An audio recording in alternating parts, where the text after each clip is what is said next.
All right, guys. Happy Thanksgiving. We're going to be going over the Thanksgiving slate in this video. It's a nice three-game slate. I do think we can attack it pretty well. There's a couple of spots where some people might not want to play it, but I think this one's pretty straightforward. I'm feeling pretty good about it. It's kind of like one of those showdown slates, essentially, where there's a ton of value where, a lot of people might not go that route, but, the showdown slate's my typical strategy, and this will sound familiar to the NFL DFS members, is, you try to find the lowest value play that will hit or exceed value and kind of go from there. Or the other strategy is going to be to, use the game theory approach and make your builds that way. We kind of have both options in this slate. So I do like this slate quite a bit. I think it's one that we can definitely attack and one that we can profit in. So let's go over the player pool for this week. And if you guys want to see the lineup, check out the NFL DFS membership. The link is in the description below. It should be a pretty good one.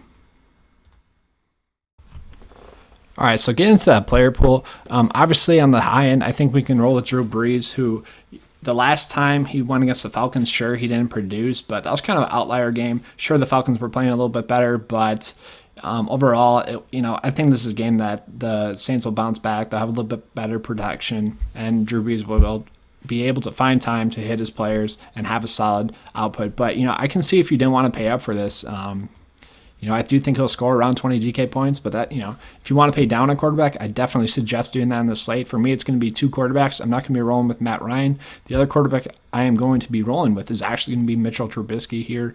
Trubisky is going to be a fine play, I think. We told you guys last week. The strategy with Trubisky is he has done well in the matchups he should do well in, and he has done poorly in the matchups he should do poorly in. So going against the Washington Redskins, a very poor defense, he did really well, 20 DK points in that. Against the Saints in Week 7, that was still when they're struggling to find their defensive identity, and he was able to exploit that matchup and have a good week. And then going against the Detroit Lions in Week 10, 19.7 DK points. And then just last week, 20 DK points. We had a really nice stack there with Trubisky and Robinson and Tyler Gabriel, unfortunately, who ended up leading the game with a concussion. But I think we can go back to the well with Mitchell Trubisky here. Sure, his yards weren't that high, but he had 3 touchdowns still. I do think he'll score around 15 DK points, and given the matchup, I do like it. As far as Detroit side of the ball, we kind of got to worry about that quarterback situation. This would possibly be a value punt play if you're trying to fit in both the studs at running back, and I'll touch on that here. So if you're trying to fit in both Kamara and Zeke, I don't mind the idea of playing, I can't even say his name, David Blah. I don't know how to say it. I don't like it. I don't like him as a quarterback play. I think I'm just going to be rolling with the Chicago Bears. But Alvin Kamara is going to be a great play for us. He had 15 DK points in this matchup a few weeks ago, and ever since then, he's been getting a lot more opportunities, over 20 in the last 2 games. So we really like that. He should get used in the passing game quite a bit as well. Look at these targets. That's insane. If we saw that with the receiver, we'd just be locking it in, and I think we're going to do that on the slate with Alvin Kamara. Take those safe 15 points, and maybe he'll score a little bit more. Zeke, I do like a little bit, but not too much. I do think he'll score around 15 DK points. This Buffalo Bills defense has been really stout, so that's kind of up to you. Devin Singletary, sure. If you think the Dallas Cowboys are going to be leading, you would think that Singletary would get used in the passing game a little bit more. So I don't mind that play at that price point. Not going to be too bad. You could take the punt play game stack option of Latavius Murray if you want to go that route. The real decision maker on the slate for me is going to be either David Montgomery or Tyreek Cohen. So if you think that this game is going to be a blowout, obviously David Montgomery is going to be running the ball a little bit more, and obviously that gives him a little bit better chance to score a touchdown if it's going to be a blowout. So either way, I think if we're playing Tyreek Cohen or David Montgomery, we could play the Bears defense. Obviously, it correlates a little bit more to play David Montgomery because they'd be running the ball a little bit more, killing the clock a little bit more. They won't have to throw it as much.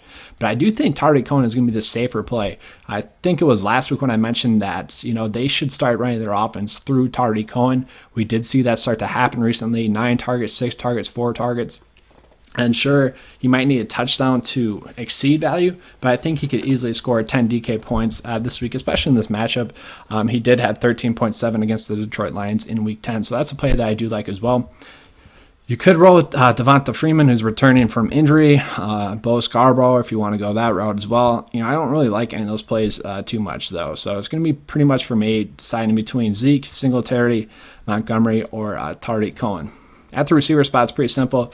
Michael Thomas, I don't even think I have to explain that one to you. Julio Jones is going to be wait and see approach. If he is out, though, however, I think we just roll with Russell Gage here, who, since Mohamed Sanu got traded, we told you guys that it'd be Russell Gage filling in for that role. And that role is kind of a valuable role. We figured out, let's see his target totals in the last month: 4, 5, or 9, 5, 4, 10. And that's really nice. And sure, against the Saints, he only had 6.3 DK points, but give him a few more added targets, with Julio out maybe, and also with Austin Hooper out. Russell Gage could be in for a really nice night. We do have to wait on this play. It's going to be more a little bit injury dependent type of play.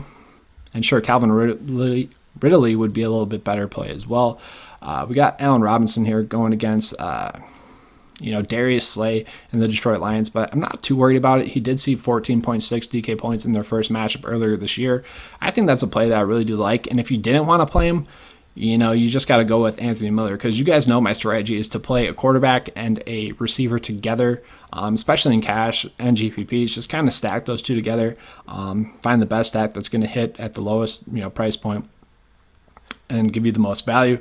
Anthony Miller I do like a lot. With Tyler Gabriel out, he should continue to see at least 7 or more targets. He's been kind of hit or miss kind of his whole career, in his 2 years. But with Tyler Gabriel out, I think those targets will continue to be there this week.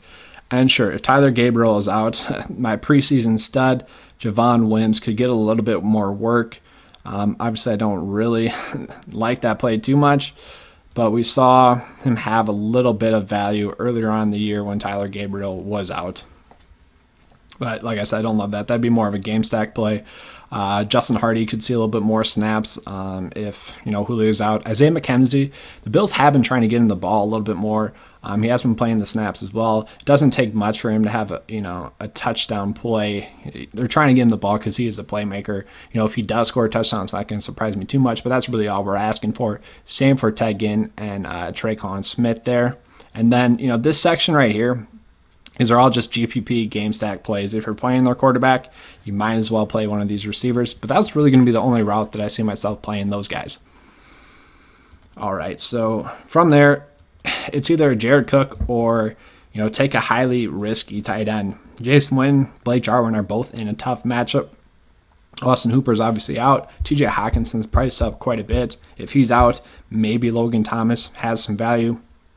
Dawson Knox, I've mentioned this a few times now. If he could catch the dang ball, he'd be a tight end 1 in fantasy football this year. The only problem is he does struggle catching the ball, and his targets have definitely went down since Tyler Kroft has been back. And I think I'd just rather play Tyler Kroft at his price point rather than Dawson Knox. Obviously, we're not expecting a lot from this play. We're just basically trying to get a 0 if we fade Jared Cook. And then I think the strategy is just going to be to play the Chicago Bears. They're going to be going against a third-string quarterback most likely, or banged-up Matthew Stafford. So that's going to be the route that you can go. But the Buffalo Bills, I do want to mention, going against the Dallas Cowboys, yes, the Cowboys have been great on offense this year. But the Bills have been great on defense this year as well. I don't think they'll score too much, maybe only 2 DK points. But they really haven't had a defensive touchdown this whole year, which is really surprising because they've been one of the best defenses so far this season. So maybe that's more of an outlier. Maybe that will regress back to the mean eventually. But the play I'm going to be going with the most on defense is going to be the Chicago Bears. And this is going to be the baseline build for me this week. If you guys do want to see the build, check out the Patreon page. I will have the link to that in the description below. All right, that's all I have for you guys for the Thanksgiving slate. Hope you guys have a good holiday, and I hope you guys keep cashing on that Thanksgiving Day slate. We will be posting the full slate video here shortly as well, so check for that after you watch this one. It should be posted sometime in the evening, 11:27. All right, thanks guys. Happy Thanksgiving.